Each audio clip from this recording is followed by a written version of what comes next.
বাংলাদেশের বিজনেস কমিউনিটিতে যারা লিডারশিপে আছে, ব্যবসা বাণিজ্যে,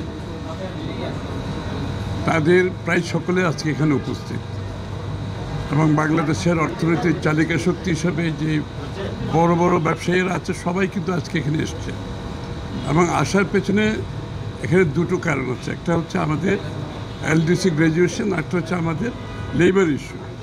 এই দুটো অত্যন্ত গুরুত্বপূর্ণ বিষয় বাংলাদেশের ব্যবসা বাণিজ্য বিনিয়োগে আগামী দিনে যে সম্ভাবনা আছে সেটাকে প্রোটেক্ট করার জন্য, রক্ষা করার জন্য আমাদের কিছু বিষয়ে সতর্ক থাকতে হবে।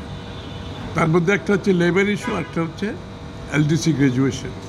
এবং এই ব্যাপারে আমরা বিস্তারিত ওনাদের কথা শুনেছি, ব্যবসায়ীদের ওনাদের সুবিধা অসুবিধাগুলো শুনেছি এবং এখান থেকে যেটা প্রতীয়মান হয় পরিষ্কারভাবে যে এলডিসি গ্র্যাজুয়েশনে যাওয়া এই মুহূর্তে বাংলাদেশের বর্তমান এবং আগামী দিনের ব্যবসা বাণিজ্য বিনিয়োগের জন্য সহায়ক ভূমিকা পালন করবে না। কারণ বাংলাদেশ এখন একটা বড় ধরনের আপরাইজিংয়ের পরে যে আমরা এখন কিন্তু দেশটার অর্থনীতিকে রক্ষা করার জন্য সকলে মিলে কাজ করছে, এটাকে সামনে এগিয়ে নিয়ে যাওয়ার জন্য কাজ করছে। সুতরাং এইটা একটা বিষয়। আর বিগত দিনে এলডিসি গ্র্যাজুয়েশনের পরিপ্রেক্ষিতে যে স্ট্যাটিস্টিক্সগুলো দেওয়া হয়েছিল এগুলো প্রশ্নবিদ্ধ আছে।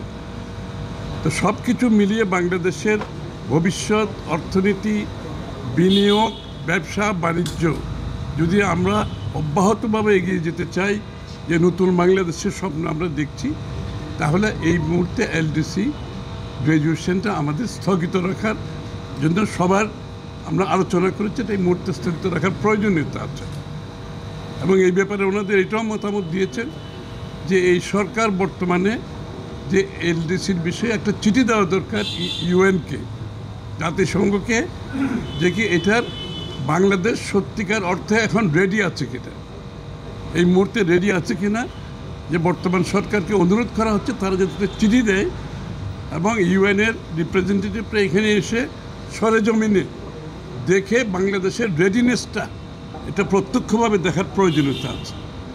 আর দ্বিতীয়ত লেবার ইস্যুতে যে বিষয়গুলো আছে ওনারা বিস্তারিত বলবেন। আমি শুধু এইটাই বলবো যে লেবার ইস্যুতে যেই আমাদের রেটিফিকেশনের ব্যাপারে ওনাদের কোনো সমস্যা নাই, কিন্তু অন্যান্য ইউনিয়নের যে বিষয়গুলো, নাম্বার নিয়ে যে বিষয়গুলো আছে, সেখানে এই পরিবর্তনটা আনলে সত্যিকার অর্থে শ্রমিকদের কোনো ভাগ্যের পরিবর্তন হবে কিনা এটা বিবেচনা করা দরকার, কিংবা ইউনিয়নগুলো এফেক্টিভলি কাজ করতে পারবে কিনা এটাও বিবেচনা করা দরকার।